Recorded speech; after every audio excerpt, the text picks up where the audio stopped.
so now we're leading up to the point in your life where you're living in an apartment on your own.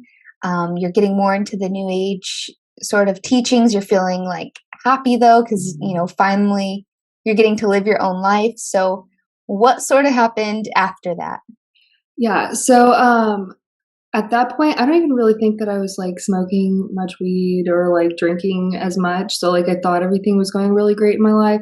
And then I ended up coming across some testimonies of like girls who said that they had the Kundalini spirit like exercised from them. And I was like, what? This cannot be real. The spirit, the Kundalini is a spirit. Yeah, I was like, what? And I ended up like deciding that like I was just going to be like play it safe for that like that time being, and started looking for a church to go to. Wow. And then I found this church close by. It was like a smaller church, like it looked really cool. So I was like, I'm going to go there. And I invited my son's dad, and like he was really against it at first, just because he'd never like been religious or anything like that. But then like I remember telling him to just like ask God for a sign, and like he had like he definitely like received a sign. Like it was pretty supernatural. The next day he was driving, and on the back of someone's car it said, and Jesus said, I'm the way, the truth, the light. No one enters the or no one sees the Father except through me. And then we Wow. started to that church together, and they heard my music and like asked me to be on the worship team. And then I started like doing photography at the church and like working in childcare and stuff like that. But that whole time, like me and him had tried getting back together. And like I was still practicing sin. Like I wasn't ready to submit my life to Christ, because I just hadn't like I didn't realize that like I still had invited demons into my life, and like that church didn't really like talk about the supernatural or anything like that. And nothing against them, like they're very nice people and they're seeking God. Like I'm grateful to have been a part of that church, but it just wasn't what I needed at the time to like really like bring me into like a deep relationship with God. Um, and I did feel like a bit victimized. Like I victimized myself at that time, because none of them ever like invited me to like hang out, even though they'd hang out like outside church all the time and stuff like that. And I would either be like sitting with my son's dad or sitting alone at church. And I just thought that it was unfair, because I was like serving in so many areas, but like nobody was trying to get to know me. But looking back at it now, it's likely because our spirits were just different. Like I was not submitting my life to Christ like they were. Um, so there was just something like off there between us, because of like me being lukewarm. And I started drinking again also. And actually I did a wedding photo shoot, because I do photography like every now and then too. And I ended up getting drunk and like got a DUI on the way home. And this was while I was in church. And I started like gaining a lot of weight and everything. I guess it was just because I was so lukewarm. Like I had open doors, and the enemy did not like that I was like also trying to serve God. So I was just being attacked in all sorts of areas. Like my addictions came back, not like cocaine or anything like that, but like the drinking and the smoking weed, actually, because I like victimized myself by the church. I ended up leaving, but that's actually not the only reason I left. I need to remember to mention this. This is important. So this group of people like talked to me on Instagram and invited me to a Bible study twice a week, for like 2 hours each day. And I started doing that, and it was like really strict. Like they wanted us there like all the time, which of course, like we should make time for God. So it sounded good and everything.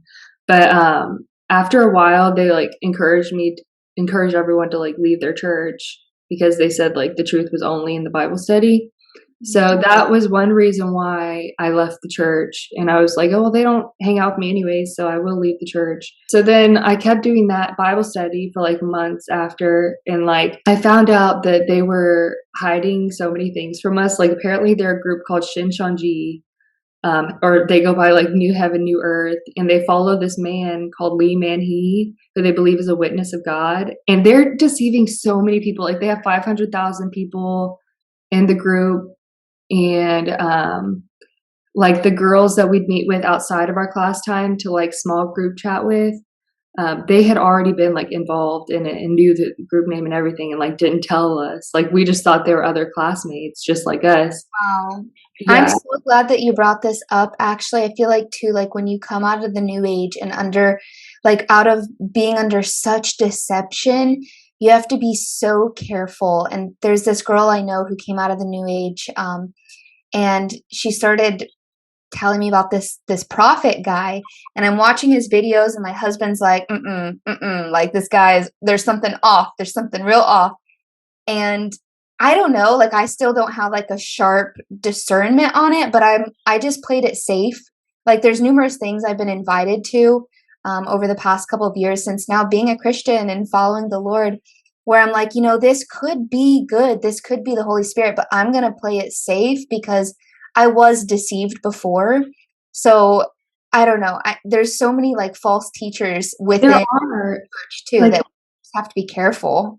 yeah, like even lately, ever since I decided to submit my life to Christ, I'm coming across like spirit led and like anointed teachers that like I end up seeing are like really quick to anger and like calling people stupid and stuff like that. I'm like, that's not the fruits of the spirit. Like I really have to like be on guard. And also like prophets who are like prophesying they're gonna marry an ex and like your family's doing witchcraft on you. And I'm like, this sounds just like what I was listening to in tarot.